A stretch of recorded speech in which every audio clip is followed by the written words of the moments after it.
ঠিকই শুনছেন, 10 গোলের ম্যাচ, একটা বিশ্বকাপে 10 গোলের একটা ম্যাচ, তাও আবার একেবারে শেষ পর্যায়ে এসে কোন ম্যাচে হতে পারে সেটা? নিশ্চয়ই থার্ড ফোর্থ সিলেকশনের যে ম্যাচ সেখানেই হবে, এবং সেই ঘটনাটাই ঘটেছে গতকাল রাতে। যারা যারা জেগে থাকতে পেরেছেন, যারা দেখেছেন, তারা নিশ্চয়ই এন্টারটেইনড হয়েছেন বলা যায়, কারণ ফুটবল গোলের খেলা, অজস্র গোল হয়েছে। ইংল্যান্ড 6টা দিয়েছে, ফ্রান্স 4টা দিয়েছে, এবং তারপর আবার সোশ্যাল মিডিয়াতে অনেক ধরনের আলোচনা, ম্যাচটা কি পাতানো হয়েছে কিনা, মেসিকে আটকানোর চেষ্টা করা হচ্ছে কিনা, গোল্ডেন বুটের যে জায়গাটা, সেই জায়গায় আসলে মেসিকে আটকে দেওয়ার একটা চক্রান্ত হচ্ছে কিনা, সেগুলো নিয়ে অনেক আলোচনা চলছে। বাট এই ব্যাপারগুলোকে ছাপিয়ে আসলে আমাদের সবচেয়ে বড় আলোচনার বিষয় নিশ্চয়ই হবে বিশ্বকাপের সেই অল ইম্পর্টেন্ট ফাইনালটা, যেটা আজকে রাতে 1টার সময় অনুষ্ঠিত হবে, স্পেন ভার্সেস আর্জেন্টিনার। সো সেগুলো নিয়েও কথা হবে ডেফিনেটলি। গতকালের ম্যাচটা নিয়েও আলোচনা করব আমরা। আপনারা বরাবর মতোই রয়েছেন ওয়ালটন স্মার্ট ফ্রিজ প্রেজেন্টস ড্রিবলিংয়ের এই এপিসোডটায়। আপনাদের সঙ্গে রয়েছে আমি আহমেদ বিন পারভেজ, এবং আজকে it's my privilege once again to invite Noman Mohammad, senior সাংবাদিক, এবং সেই সাথে এই মুহূর্তে বাংলাদেশের সবচেয়ে জনপ্রিয় কন্টেন্ট ক্রিয়েটরদের মধ্যেও একজন। নোমান ভাই, ওয়েলকাম ব্যাক। না, থ্যাংক ইউ ভেরি মাচ। কিসের জনপ্রিয়টন ভাই? খেলা টেলা নিয়ে আড্ডা দিই, ডাকছেন আবার আড্ডা দিতে আসলাম, ভালো লাগছে। এবং আমাদেরও খুব ভালো লাগছে, কারণ আপনার সঙ্গে আড্ডা দেওয়া বরাবরই খুবই ইন্টারেস্টিং, এন্টারটেইনিং। নোমান ভাই, প্রথম প্রশ্নই যাই, মানে ব্যাপারটা হচ্ছে যে সোশ্যাল মিডিয়াতে যা দেখছি, বিষয়টা আসলে কতটুকু সত্য যে এটা নাকি পাতানো ম্যাচ? বাংলাদেশে দেখছেন, পৃথিবীর কোথাও নাই। আর কোথাও কি দেখেছেন? পৃথিবীর কোথাও নাই। এইটা নিয়ে ধরেন ঠিক আছে, এখন ধরেন আমাদের প্যাটার্নটা এরকম, আমরা এখন কি করবো? এই আমাদের মধ্যে আমি আপনিও আছি, আমরা তো আর এর বাইরে, আমাদের সোসাইটির বাইরে তো আসলে কেউ না। এই প্রথম দাবি উঠলো যে বিশ্বকাপের তৃতীয় স্থান নির্ধারণী ম্যাচের গোল অ্যাসিস্ট এগুলো কাউন্ট হতে পারবে না, কারণ এই ম্যাচের কোনো ইম্পর্টেন্স নাই। আচ্ছা, ইম্পর্টেন্স তো নাই, এটা তো ট্রু, এবং আমি নিজেও আমার পার্সোনাল মতামত যদি জানতে চান, আমি চাই এই ম্যাচটা আসলে বাতিল করে দাও। ইউরোতে কিন্তু আগে ছিল, ওটা পরে বাতিল করে এটা কোনো গুরুত্ব নেই ভাই। দুইটা দল ফাইনালে উঠতে চাচ্ছে, তারা হচ্ছে গিয়ে সেমিফাইনালে হেরে গেল। এটা কত বড় ট্র্যাজেডি তাদের জন্য, তাদেরকে আবার খেলতে নামিয়ে দেওয়াটা এটা একটা অ্যাবসার্ড ব্যাপার। মানে আমি আমার প্ল্যাটফর্মে বলছিলাম যে ধরেন হচ্ছে গিয়ে আমি এভারেস্ট জয় করার মিশন নিয়ে যাচ্ছি, লাস্ট স্টেপটাতে গিয়ে আমি উষ্টা খেয়ে পড়ে গেলাম, এবং তারপরে আমার বলা হলো যে এবার দেখি তো কেউ ক্রাডং জয় করো। তো এটা তো আসলে হয় না, মানে এটা কিভাবে হয়? কিন্তু ওই যে আলোচনা যে না, এখন এখানে এই ম্যাচের গোল অ্যাসিস্ট কাউন্ট হবে না, ভাই এটা ওয়ার্ল্ড কাপের ম্যাচ, কামন, মানে এখানে গোল অ্যাসিস্ট কাউন্ট হবে না? তাহলে তো হচ্ছে কি এই যে মেসিকে ঠেকানোর জন্য যে এত চক্রান্ত, তাহলে যে ওলিসে যে 7টা অ্যাসিস্ট করেছে কাউন্ট হবে না? বেলিংহামের যে 7 গোল ইংল্যান্ডের সর্বোচ্চ এক সিজন, মানে সবচেয়ে বেশি কাউন্ট হবে না? বুকায়ো সাকার হ্যাট্রিক কাউন্ট হবে না? কোনো কিছুই কাউন্ট হবে না। তাহলে কাউন্টটা কি হবে? খালি রেজাল্টটা কাউন্ট হবে। হ্যাঁ ঠিক আছে, ইংল্যান্ড জিতেছে, ফ্রান্স হেরেছে, এই রেজাল্টটাই শুধুমাত্র কাউন্ট হবে। আমার কাছে অ্যামেজিং লাগে। একটা হচ্ছে বন্ধু বান্ধবের গল্পের সময়, আড্ডার সময় অনেক কিছু হতে পারে। আমি আপনি কিন্তু যখন অফ এয়ার কথা বলবো, তখন আমি আপনাকে এমন কিছু বলতে পারি, আপনি আমাকে এমন কিছু বলতে পারেন যেটার আসলে কোনো মানে যুক্তির মধ্যেই পড়ে না। হয় সেটা বন্ধু বান্ধব, এটা তো হয়, কত কিছু আমরা বলি টলি না।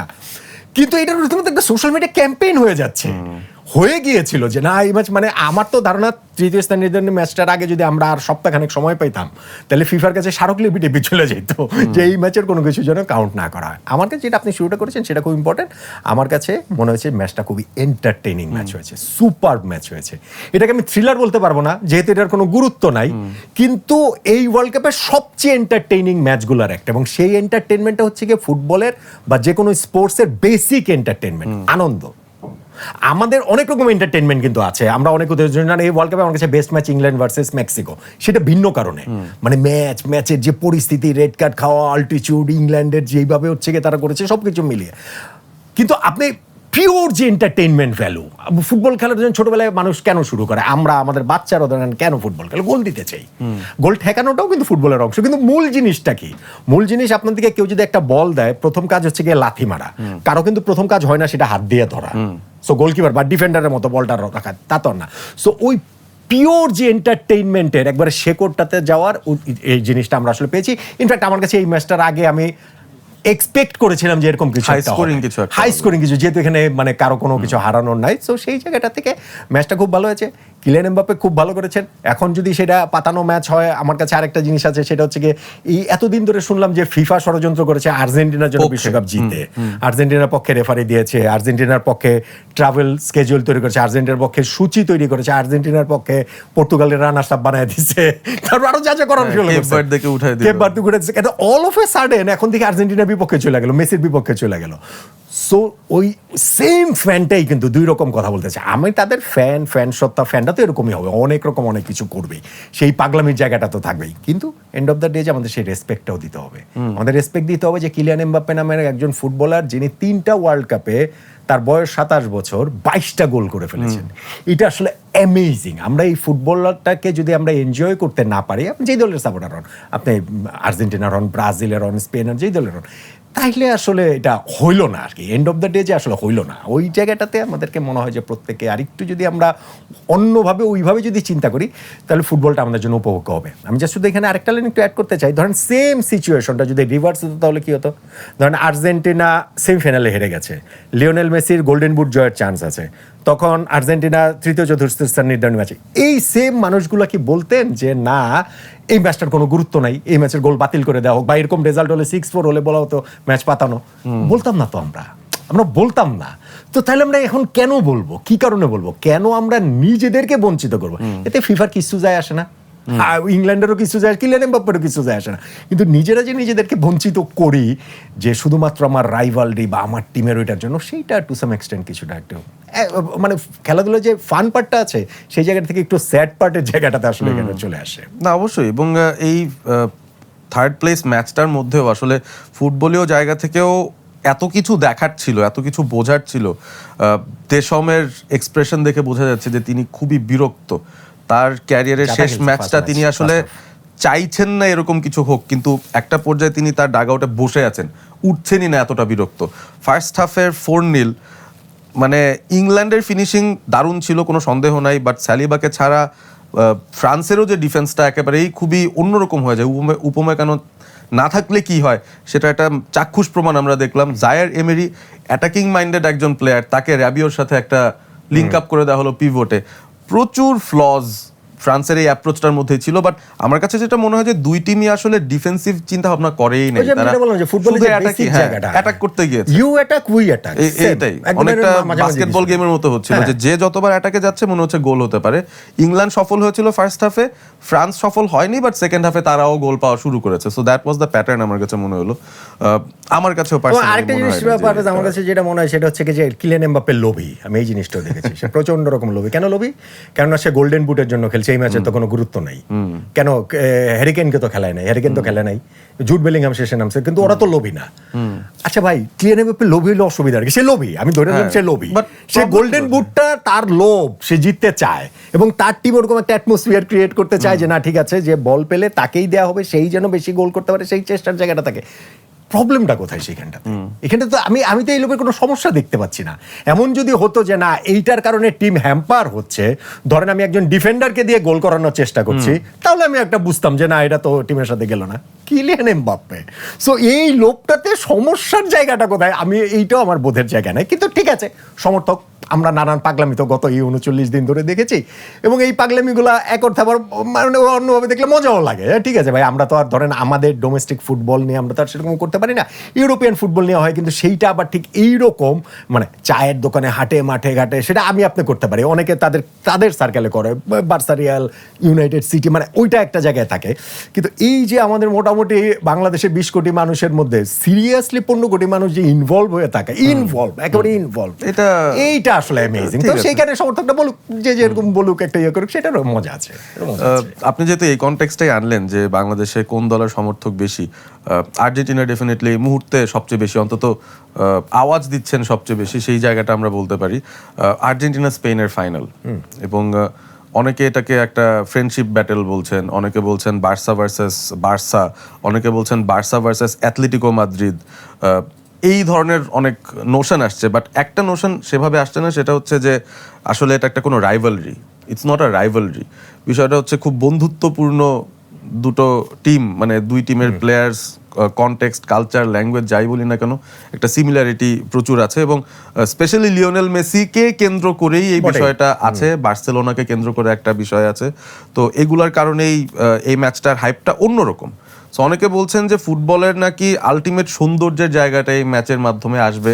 ল্যাটিনের একটা প্লেয়ার, যেখানে আবার মেসির মতো একজন প্লেয়ার আছেন, এবং ওইদিকে স্পেন যারা দলগতভাবে ইউরোপিয়ান দল হওয়ার পরও তাদের মধ্যে একটা ল্যাটিন প্লেয়ার বা ফ্লেভার আছে। সো দুইটা best culmination of two best teams of different styles তারা নাকি মিট করছে, এটাই নাকি এই ম্যাচের সৌন্দর্যটা বর্ধন করছে। নট নেসেসারিলি, আমার কাছে সেটা মনে হয় না।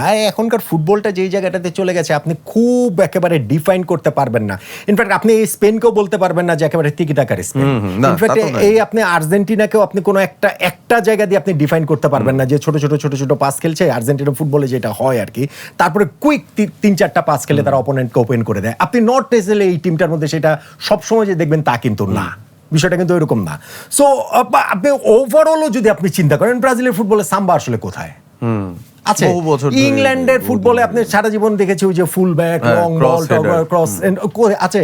আপনি ওই দিন ইংল্যান্ড আর্জেন্টিনা ম্যাচে আর্জেন্টিনা যতগুলো ক্রস করেছে, অবভিয়াসলি ইংল্যান্ড সেটা ইনভাইট করে নিয়েছে, কিন্তু স্টিল এতগুলো ক্রস করেছে, এটা একটা অ্যামেজিং। একটা ইংল্যান্ড জাতীয় দলের এগেইনস্টে লাতিন আমেরিকার একটা দল এতগুলো ক্রস করার পর করেই যাচ্ছে এবং কতগুলো অপরচুনিটি ক্রিয়েট হচ্ছে। আমি এই কারণে বললাম যে আসলে ঠিক এখনো ওই রকম জিনিসগুলো আর এখনো খুব একটা নাই, যেহেতু খেলাটা এখন অনেক বেশি বৈশ্বিক হয়ে গেছে। লাতিনের মানে ওই 16-17 বছরের বাচ্চা টাচ্চারা চলে আসতেছে হচ্ছে কি ইউরোপে খেলার জন্য, ফলে এই ডিফারেন্সের জায়গাটা থাকে না। আর যাকে নিয়ে বলা হচ্ছে লিওনেল মেসি, তিনি তো আসলে মানে ইউরোপীয়, তিনি তো আসলে স্পেনেরই। একটা সময় এটাই বলা হতো যে মেসি যতটা স্পেনের ততটা আসলে আর্জেন্টিনার না, আর্জেন্টাইনরাও তাকে ততটা ওন করতো না। ইনফ্যাক্ট 2014 ওয়ার্ল্ড কাপ পর্যন্ত আমি যদি সেভাবে বলি যে 14 ওয়ার্ল্ড কাপটাতে সে যেহেতু ফাইনালে গিয়ে হেরেছে, ওইটা একটা ট্রাজিক ব্যাপার ছিল। তারপরে আর্জেন্টাইনদের কাছে তার একটা অ্যাকসেপ্টেন্সের জায়গাটা তৈরি হয়েছে। আমি তাই এটাকে যে খুব ফ্রেন্ডশিপ ব্যাটেল ট্যাটেল এগুলা বলার জন্য হয়, কিন্তু এন্ড অফ দ্য ডে যে ধরেন এই ফাইনালটাতে যদি ব্রাজিল আর্জেন্টিনা মুখোমুখি হতো, ধরেন হচ্ছে গিয়ে ইংল্যান্ড ফ্রান্স মুখোমুখি হতো, বা জার্মানি হচ্ছে গিয়ে সঙ্গে ইংল্যান্ড মুখোমুখি হতো, তাহলে বিষয়টা যেরকম থাকতো এইটাও আমার কাছে আলাদা না। হ্যাঁ, এই জিনিসটার মানে মোড়কটা একটু আলাদা হয়, আমরা ওইটা আলোচনাটা একটু অন্যভাবে করি। ইংল্যান্ড আর্জেন্টিনা যখন মুখোমুখি হয়েছে আমরা আলোচনা করেছি না ফকল্যান্ড, না এখানে ম্যারাডোনা হ্যান্ড ওভার, না এটা হচ্ছে গিয়ে রাতিন আবার মারা গেলেন কয়েকদিন আগে, বেকহামের লাল কার্ড, বেকহামের প্রতিশোধ। কিন্তু এইটাতে আপনি সেইটা দেখছেন না, শুধুমাত্র মেসির কারণেই দেখছেন না।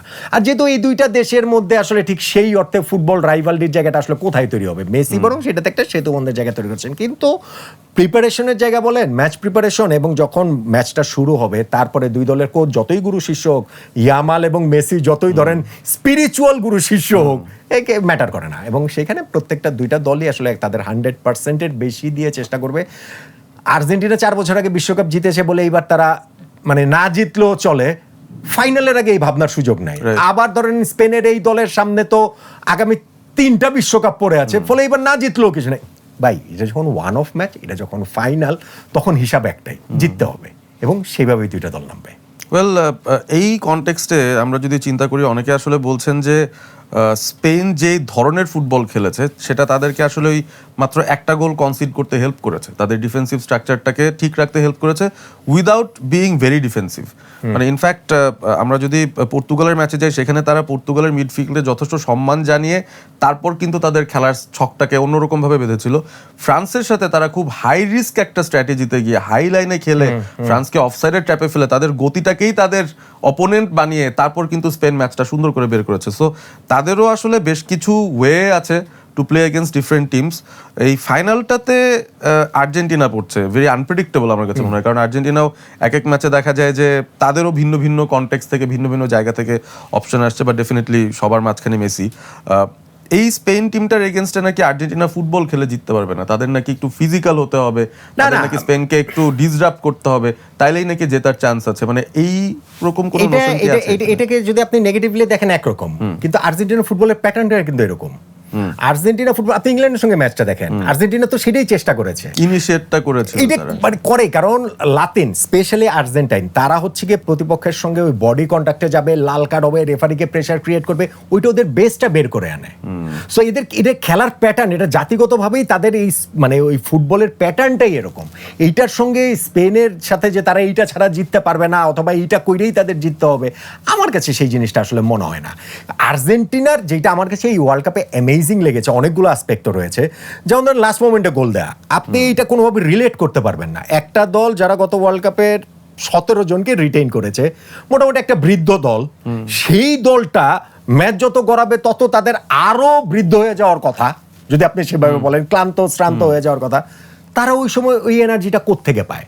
আর্জেন্টিনার মধ্যে এবার আমি একটা স্ট্রিট ফাইটার দেখেছি, একদম স্ট্রিট ফাইটার। মানে মনে করেন ডিয়েগো ম্যারাডোনা যেরকম একরকম ছিলেন, ওটা ভিন্ন ফরম্যাটে এরা প্রত্যেকে আছেন। Including Lionel Scaloni. ভদ্রলোক বিশ্বকাপ জয়ের পরও এইভাবেই দাঁড়িয়ে থাকেন, কিন্তু ভেতরে একটা স্ট্রিট ফাইটার আছে এবং সেটা আমরা প্রতিটা ম্যাচে দেখতে পেয়েছি।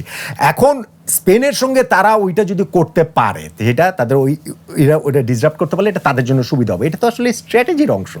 এইটার সঙ্গে ফুটবল নন ফুটবল এগুলোর কোনো সম্পর্কের জায়গা নাই। এবং আপনি যেটা বলেছেন, এবার আমার কাছে মনে হয়েছে এবার টপ যে নেশনসগুলো আছে football playing nation, elite football playing টিমগুলোর মধ্যে আর্জেন্টিনার ভ্যারাইটি সবচেয়ে বেশি এই ওয়ার্ল্ড কাপে।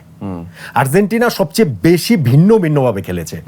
আর্জেন্টিনা ধরেন হচ্ছে চার মানে 3 মিডফিল্ডার নিয়ে শুরু করেছিল, আর্জেন্টিনা 4 মিডফিল্ডারে গিয়েছে। আবার লাস্ট ম্যাচটাতে হচ্ছে গিয়ে সিমিওনে উইঙ্গার নিয়েছে, উইঙ্গার লেস তারা খেলেছে। তারা হচ্ছে গিয়ে যে 2 ফরওয়ার্ডের একজন লিওনেল মেসি, তাকে কি আপনি কি বলবেন? ফরওয়ার্ড বলবেন, 9 বলবেন, 9.5 বলবেন, 10 বলবেন, কি বলবেন? আবার মেসি আবার যেই সব ম্যাচে পারছেন না সেই সব ম্যাচে সাইডে সরে গিয়ে 15 মিনিটে ডিফারেন্স মেক করে দিচ্ছেন। ফলে অনেকগুলো কিন্তু জায়গা থেকে এই লিওনেল স্ক্যালোনি আমার কাছে মনে হয় সে খুবই আন্ডাররেটেড কোচ। মানে আপনি বিশ্ব ফুটবলের এলিট কোচদের আলোচনা করলে কিন্তু আপনি স্ক্যালোনি আলোচনা করবেন না। ইভেন সে ওয়ার্ল্ড কাপ জিতিয়েছে তারপরেও করবেন না। এবং আপনি দেখেন সে যদি ওয়ার্ল্ড কাপ এবার যদি আবারও জেতাতে পারে এবং তারপরে যদি তিনি ধরেন আর্জেন্টিনার দায়িত্ব ছেড়ে দেন, আমি জাস্ট কথার কথা বলছি, তার জন্য কি বিশ্বের সেরা সব ফুটবল ক্লাব কি ঝাঁপাবে, চেষ্টা করবে? আমার কিন্তু সেটা মনে হয় না। মানে আছে না যে ওই রেপুটেশনটা কোনো না কোনো জায়গা থেকে, ওই রেকগনিশনটা আমি বলবো তিনি আসলে পান না। কিন্তু সে হচ্ছে কি ফ্যান্টাস্টিক মার্ভেলাস একজন কোচ এবং প্রত্যেকটা ম্যাচে যেই অনুযায়ী যা করা উচিত সেই অনুযায়ী সেটা করছেন বলেই তো মনে হচ্ছে। কারণ ভাই আমরা এন্ড অফ দ্য ডে যে রেজাল্ট হয়েছে সেটার ভিত্তিতেই আলোচনা করব। আমরা টমাস টুখেল ওই ম্যাচটাতে হচ্ছে কি ব্লান্ডার করেছেন, ফুটবল হিস্ট্রির সবচেয়ে বড় ব্লান্ডারগুলোর মধ্যে একটা আলোচনা হচ্ছে। মানে একদম এটা আমি আপনি বা বাংলাদেশের চায়ের দোকানের আলোচনা না, এইটা একদম টপ লেভেলে বিশ্লেষকরা তারা আলোচনা করছেন যে ফুটবল হিস্ট্রির সবচেয়ে বড় ব্লান্ডার কিনা। এখন ধরেন ওই ম্যাচটাতে পারবে যে আপনি যদি কোচ থাকতেন আপনি এটা করতেন না। এখন আপনি কি তার মানে টুখেলের চেয়ে ভালো কোচ? আমি যদি থাকতাম আমি করতাম না, ভালো কোচ না। কিন্তু ওই ম্যাচটাতে তো টুখেল ব্লান্ডার করছে, সেটা আমাদের বলতে হবে না। এবং এট দ্য সেম টাইম সেই একই রকম ভাবে লিওনেল স্ক্যালোনি এই ওয়ার্ল্ড কাপটাতে যেটা করেছে সেটা আসলে অ্যামেজিং। আমরা তো মাঠের ফুটবলটা দেখি, আমরা লিওনেল মেসিকে দেখি, তাকে কেন্দ্র করে দেখি, কিন্তু ওইটা আসলে অ্যামেজিং। স্পেনের জিনিসটা মানে তাদের জন্য আর্জেন্টিনাকে হারানো মানে যেরকম একটা হাওয়া আছে, আমি বাংলাদেশের হাওয়ার কথা বলছি না, বাংলাদেশের হাওয়া হচ্ছে গিয়ে আর্জেন্টিনা মানে 2-0, 3-0, 7-0তেও জিততে পারে, সেটা অন্য কারণে। যেহেতু এখন ধরেন আর্জেন্টিনায় ফাইনালে আছে ব্রাজিল কিংবা পর্তুগাল কিংবা স্পেন কিংবা ফ্রান্সের যারা আছে অন্য যারা জনগোষ্ঠী সমর্থক গোষ্ঠী, তারা যেহেতু ঠান্ডা চুপচাপ আলোচনা নেই, সেই জন্য মনে হচ্ছে আর্জেন্টিনা যাবে। কিন্তু ওয়ার্ল্ড মিডিয়া, ওয়ার্ল্ড ফুটবলের যে জায়গা, সেই জায়গাটা কিন্তু হচ্ছে কি স্পেন এই জায়গাটাতে ফেভারিট। আমার কাছে মনে হয় না যে স্পেন আর্জেন্টিনার এগেনস্টে সহজেই জিতে যাবে। Not that easy. এবং এই আর্জেন্টিনা এরা মানে আপনার ভাই 19টা গোলের মধ্যে যারা হচ্ছে ওই যে 12-13টা গোল দিতে পারেন হচ্ছে কি আফটার 75 মিনিটস, তাদেরকে আপনি রুলড আউট করে দিবেন? আপনি লিওনেল মেসির মতো একজন থাকার পর আপনি রুলড আউট করে দিবেন? এটা কি আসলে হয়? এই ম্যাচে আপনি স্পেন অনেক আগে ম্যাচ থেকে ছিটকে যেতে পারে, তা আর্জেন্টিনা ম্যাচ থেকে আনটিল দ্য লাস্ট হুইসেল তারা ছিটকাবে না, তারা ম্যাচে থাকবে। এটা একটা ভালো পয়েন্ট। স্পেন সোফার কিন্তু এই পুরো ওয়ার্ল্ড কাপে কোনোদিন পিছিয়ে থাকেও নি। আমি সেটা বলছি, মানে স্পেনের আমার 2টা প্রবলেম মনে হয়, মানে আমার সিরিয়াসলি 2টা প্রবলেম মনে হয়, যেটা অনেকে হয়তো বা খেলা দেখে রিলেট নাও করতে পারেন। স্পেনের গোলটা কোত্থেকে আসবে আমি কিন্তু শিওর না। দেখেন স্পেন যেই 2টা ম্যাচে জিতেছে লাস্ট মোমেন্টের গোলে, পর্তুগাল এবং মিকেল মেরিনো মানে পর্তুগালের সাথে জিতলো, বেলজিয়ামের সাথে জিতলো, ম্যাচ তারা ডোমিনেট করছে, ম্যাচ তাদের গ্রিপে আছে। স্পেন গোল খাবে না, এই ফিলিংটা আছে, বোঝা যাচ্ছে এই গোল, কিন্তু গোলটা হবে সেটা কি বোঝা যাচ্ছিল? সেটা কিন্তু বোঝা যাচ্ছিল না। কিন্তু আর্জেন্টিনা দেখেন, আর্জেন্টিনার কিন্তু প্রতিটা ম্যাচে আপনি জানেন না কিভাবে হবে, কিন্তু আপনি জানেন যে গোল হবে, আপনি একটা ফিলিং পান। Just matter of time. এটা জাস্ট ম্যাটার অফ টাইম। এটা কিন্তু সমর্থকের ফিলিং না, এটা আপনি যদি জাস্ট দর্শক নিরপেক্ষভাবে যদি দেখেন, আপনি ফিলিংটা পাবেন যে আর্জেন্টিনা গোল পাবে, কোনো না কোনো দিক থেকে, ওই কর্নারে পাবে, অথবা হচ্ছে কি একটা ম্যাজিক্যাল শট হবে, অথবা একটা দুর্দান্ত কিছু না কিছু তারা গোল পাবে। স্পেনের কিন্তু আপনি এটা পাচ্ছেন না। সো স্পেন যদি শুরুতে গোল না পায় তাহলে কিন্তু, এবং আর্জেন্টিনা যদি এগিয়ে যায়, তখন স্পেনকে না কোনো ভাবে তো তাদের এই জায়গাটা থেকে মানে অন্য একটা জায়গায় তাদের যেতে হবে, অন্যভাবে অ্যাপ্রোচ করতে হবে। এইটা একটা প্রবলেম। আর যেহেতু টুর্নামেন্টে তারা কখনোই পিছিয়ে, গোলই তো খেয়েছে একটা, পিছিয়ে বা থাকবে বার থেকে, সো সেইটা যদি হয় তখন তারা আসলে কিভাবে রিঅ্যাক্ট করবে, এইটা খুব গুরুত্ব। কারণ সেমিফাইনালে আমার পরিষ্কার মনে হচ্ছে স্পেনের এগেইনস্টে ফ্রান্সের সিচুয়েশনটা, ওই ম্যাচের আগ পর্যন্ত তারাও কিন্তু কোনো সময় পিছায় নাই, তবে একবার পিছানোর পর তাদের রিঅ্যাকশনটাও কিন্তু অতটা পজিটিভ হয় না, তাদেরকেও মনে হচ্ছে যে একটু প্যানিকি করছে। দেখেন হয় কি, মানে এই যে তো এলিট প্লে মানে ফুটবল প্লেইং নেশনসগুলো খেলার ক্ষেত্রে খুব অল্প জিনিস পার্থক্য করে দেয়। যেমন ধরেন একটা জিনিস আপনার নিশ্চয়ই এটা আপনি পয়েন্ট আউট করেছেন বা মার্ক করেছেন, বিভিন্ন জায়গায় নিয়ে আলোচনা হচ্ছে, ফ্রান্স স্পেন ম্যাচটাতে গোলটা হওয়ার কিছুক্ষণ আগে একটা কাউন্টার অ্যাটাক ফ্রান্স করেছিল, এবং সেইটা যে 2-3টা পাসে যেভাবে এমবাপ্পের কাছে এসেছে, ওরা বলছে যে এটা পৃথিবীর যে কোনো দল হলে এটা গোল কনসিড করতো, শুধুমাত্র স্পেন বলেই কনসিড করে না। এবং দ্যাট ভেরি মোমেন্ট স্পেন বুঝে গেছে যে আজকে আমরা গোল কনসিড করবো না, এই ফ্রান্স পারবে না, এইটাই যেহেতু ফিনিশ হয়, এইটাই যেহেতু হয় নাই, তো এটা হবে না। ফ্রান্সের মধ্যে তখন একটা ডাউট তৈরি হয়েছে যে এইটাই হইলো না, তাইলে আর কোনটা হবে। সো আপনি ফুটবলের এই খুবই ছোট ছোট জিনিস, যেমন ধরেন ওই দিন যেই পেনাল্টিটা তারা পেয়েছে, খুবই লাকি পেনাল্টি, 100% পেনাল্টি, এটা নিয়ে কোনো ডাউট নাই। মানে লাকি আমি ওই সেন্সে বলছি না, আমি লাকি বলছি যে ভাই একজন ডিফেন্ডার নিজেদের গোল বারের দিকে মুখ করে আছেন, তিনি হাফ টার্নের মধ্যে বল মারতে যান, এইটা কিন্তু একাডেমির বাচ্চা টাচ্চারাও করবে না, ওদের ওইটা এখানে শেখানো হয়। এখন ওই দিন লুকাস ডিনি এটা করেছেন, আপনি কি করবেন? আপনি কি করবেন? কিছু তো করার নেই। ফলে এইরকম মোমেন্ট যদি আসে, মানে আমি বলছি যে স্পেনের দুইটা জিনিস, সেটা হচ্ছে কি স্পেনের গোল কোত্থেকে আসবে, কোন সময় আসবে সেটা আমি নট শিওর, এবং গোল কনসিড করলে তারা কিভাবে রিঅ্যাক্ট করবে সেটা আমি নট শিওর। কিন্তু আমি শিওর যে আর্জেন্টিনা আগে গোল খেলেও কিছু যায় আসে না, আর্জেন্টিনা আগে গোল দিলেও কিছু যায় আসে না, তারা ম্যাচে আছে, তারা ম্যাচে একদম শেষ সময় পর্যন্ত থাকে। ইভেন তারা যদি আফটার 90 মিনিটসে 2-0 পিছিয়ে থাকে, 3-1 পিছিয়ে থাকে, 4-2 পিছিয়ে থাকে, আমি মনে করি আর্জেন্টিনা তখনও ম্যাচে আছে। কারণ আপনি বলতে পারেন যে ভাই এটা তো কোনো স্ট্র্যাটেজি না, এটা কেউ কিন্তু আপনি যখন পরপর 4টা নকআউট ম্যাচে একই জিনিস করে আসবেন, তখন এইটাই স্ট্র্যাটেজি। এই বিলিফটাই হচ্ছে কি স্ট্র্যাটেজি, এটা আপনি স্ট্র্যাটেজি না বললে তো হবে না। এই বিলিফটা যেইভাবেই হোক সামহাও রাদার ওদের ডিএনএ এর মধ্যে ঢুকে গেছে এই ওয়ার্ল্ড কাপের কনটেক্সটে অন্ততপক্ষে। ফলে আসলে এই আর্জেন্টিনাকে মানে কোনোভাবেই স্পেনের চেয়ে পিছিয়ে রাখা বা স্পেন পারবেই না। বরং আমার আশঙ্কার জায়গা হচ্ছে কি স্পেন যদি ওরকম উল্টাপাল্টা কিছু হয়, তারা ম্যাচ থেকে অনেক আগে ছিটকে যেতে পারে। গোল বের করা স্পেনের জন্য খুব খুব কঠিন। ওয়েল, এই প্রসঙ্গে যদি আমরা থাকি, আমরা স্পেনের কিছু জায়গা দেখেছি, এবং আর্জেন্টিনারও কিছু শক্তির জায়গা দেখেছি। আপনি যেটা বললেন ভ্যারাইটি আছে, আমরা মোটামুটি শোয়ের শেষ অংশেই চলে এসেছি। আমরা সেই ভ্যারাইটিটা নিয়ে একটু কথা বলতে চাই যে আর্জেন্টিনার যে 19টা গোল, তার মধ্যে কিন্তু হ্যাঁ, অনেকগুলা সিচুয়েশন হয়েছে যেখানে তারা সেট পিস সিচুয়েশন, ক্রসেস, এসব জায়গা থেকে কিন্তু গোল দিচ্ছে। স্পেনেরও আবার যে প্যাটার্নটা আমরা লক্ষ্য করছি in terms of how they defend, তারা কিন্তু অন দ্য বল খেলাটা খুব ভালো ডিফেন্ড করতে পারে, বাট ওই যে এরিয়াল বলগুলো থেকেই তাদের সমস্যা। দুই দিকেই এরিয়াল বল অ্যাটাক করতেও তাদের আসলে ওরকম প্রাওয়েস নাই, আবার এরিয়াল বল ডিফেন্ড করতেও সমস্যা আছে। সো এই বিষয়টাও কি এই ম্যাচের ভাগ্য নির্ধারণ করতে পারে, যে একটা সেট পিস বা একটা? অবশ্যই, মানে আর্জেন্টিনার এই ওয়ার্ল্ড কাপের অনেকগুলো, মানে মেসি 39 বছরে যা করেছেন সেটা যেমন অ্যামেজিং, ঠিক তেমনিভাবে এই ওয়ার্ল্ড কাপে আর্জেন্টিনার অনেকগুলো স্ট্যাট অ্যামেজিং। আর্জেন্টিনায় ওয়ার্ল্ড কাপের দলগুলোর খর্বাকৃতির দিক থেকে 3 নম্বরে আছে, শর্টেস্ট টিম। তারা হচ্ছে গিয়ে কর্নার থেকে 4টা গোল দিয়েছে, মানে লাস্টের ওই শর্ট কর্নারটা ধরে, তার এই বাইরেও 3টা গোল দিয়েছে। সেট পিস থেকে 7টা গোল দিয়েছে, তার মধ্যে হচ্ছে গিয়ে মেসির 2টা পেনাল্টি মিসও আছে। রাইট। তো মানে এগুলা কিন্তু আপনি এই আর্জেন্টিনা টিম বা তাদের যে হাইট ফিজিক সেগুলোর সঙ্গে আপনি রিলেট করতে পারবেন না। আর্জেন্টিনা কেন কর্নারে ভালো হবে? এবং আপনি একটা ম্যাচের কথা, ম্যাকলিস্টার যে গোলটা দিলেন, আপনি দেখবেন যে ঠিক তারপরই কিন্তু যে স্ক্যালোনি সব কোচরা গিয়ে কিন্তু ওয়াল্টার স্যামুয়েলের সঙ্গে হচ্ছে হাত টাক করছে, মানে বোঝা যাচ্ছে যে তারা এইটাকে কতভাবে ট্রেনিং গ্রাউন্ডে এটাকে হচ্ছে গিয়ে ড্রিল করেছে, ভেরি ওয়েল ড্রিল টিম। ফলে স্পেনের জন্য বিপদের অনেক জায়গা আছে, মানে সেট পিস, কর্নার বা আশেপাশে ধরেন ফ্রি কিক, সেই ফ্রি কিক যদি একটু কাছে হয় তাহলে তো মেসি ডিরেক্টই আছে, আর যদি একটু দূরে হয় তাহলে হচ্ছে ওই যে হেড করার বিষয় আছে, মানে ফ্রি কিকটা থেকে হচ্ছে ওই গোলের উৎস থেকে হতে পারে। তো অনেকগুলো আর্জেন্টিনার ভ্যারাইটি যেমন এটাকে আছে, অনেকগুলো জায়গা থেকে গোল আসতে পারে, ম্যাচের বিভিন্ন সময়ে গোল আছে, দলের বিভিন্ন পজিশনে গোল আছে। তাদের 2 সেন্ট্রাল ডিফেন্ডার 2জনই গোল দিয়েছে। তাদের হচ্ছে গিয়ে ওই শুধুমাত্র হুলিয়ান আলভারেজের কথা যদি আমি বাদ দেই, তাহলে তারপরও কি একটা গোল দিয়েছেন সেটাই তো ফ্যান্টাস্টিক। লাউতারোর হচ্ছে 3টা গোল কিরকম কার্যকর, আপনার এরবারে ম্যাকলিস্টার গোল দিয়েছেন, এনজোর 2টা গোল কিরকম গুরুত্বপূর্ণ, আপনার হচ্ছে লো সোলসেরও ফ্রি কিক থেকে গোল হচ্ছে। ফলে আমি বলছি যে ফ্রি কিক থেকেও তাদের 2টা গোল হয়েছে, লো সোলসের একটা, মেসির একটা।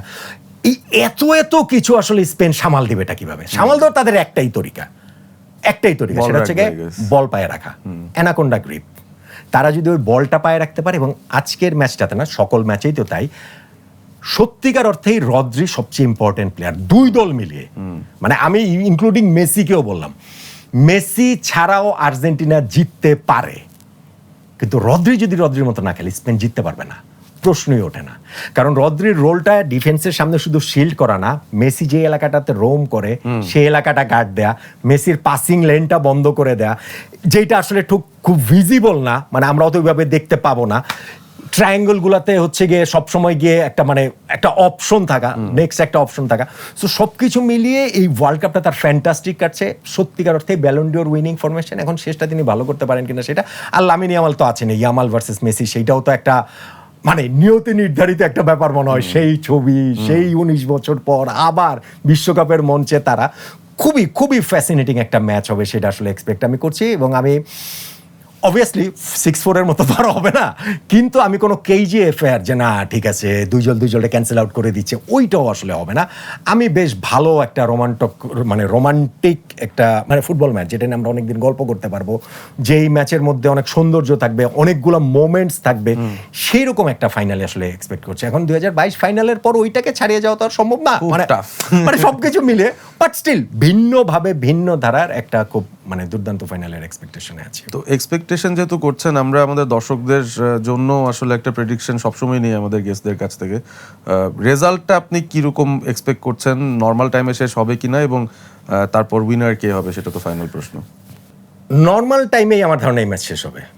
এই ম্যাচ 90 মিনিটস ভালো, তাহলে আমরা একটু ঘুমানোর সময় পাবো আর কি। না মানে আই ডোন্ট মাইন্ড, সেটা হচ্ছে কি এক্সট্রা টাইম টাই ব্রেকারে গেলে কোনো ধরেন নর্মাল টাইমে শেষ হবে, যদি এক্সট্রা টাইমে যায় তাহলে আর্জেন্টিনার জয়ের চান্স অনেক বেশি, যদি টাই ব্রেকারে যায় তাহলে আর্জেন্টিনার জয়ের চান্স 100%, কোনো 99% না, মানে আছে না যে 99% না। আর্জেন্টিনার এমি মার্টিনেজ এই ওয়ার্ল্ড কাপে কিন্তু এখন পর্যন্ত কিছু করেন না, এই যে বাজ পাখি গতবারে তো প্রয়োজন হয়তো বা হয় নাই, এই ফাইনালটাই তার হয়ে যেতে পারে। আর যদি ওই যে এক্সট্রা টাইম টাই ব্রেকার ওরকম সময়, সেটা তো আছেই। আর 90 মিনিটসের মধ্যেই যদি রেজাল্টটা, আমার ধারণা 90 মিনিটসের মধ্যেই রেজাল্টটা বের হবে। এবং আমি আপনাদের এখানে আসার আগে জাস্ট আগেই আমার প্ল্যাটফর্মে আমি একটা ভিডিও, জাস্ট প্রেডিকশন ভিডিওটা করে দিয়েছি, এবং আমি বলেছি যে আমি সবসময় প্রেডিকশন ভিডিও করি বা প্রেডিকশন আলোচনা করি, আমার কাছে ভালো লাগে, আমার কাছে এটা একটা ফান মনে হয়। মানে আছে না, মানুষ অনেক সিরিয়াস হয়ে যায়। আমার 1 নম্বর ফেভারিট ছিল France world cup through out, শুরু হওয়া থেকে একদম মানে আনটিল সেমিফাইনাল পর্যন্ত। এখন ভাই স্পেনের কাছে তারা হেরে গেছে, আমার প্রেডিকশনের কারণে হেরে গেছে, মানে মানুষের যে রাগ। আমি নিজেও এটা ফেস করেছি। ধরেন আগের দিন আমি একটা সঠিক প্রেডিকশন দেওয়ার পর কমেন্টে আসছে যে আপনি একজন জিনিয়াস।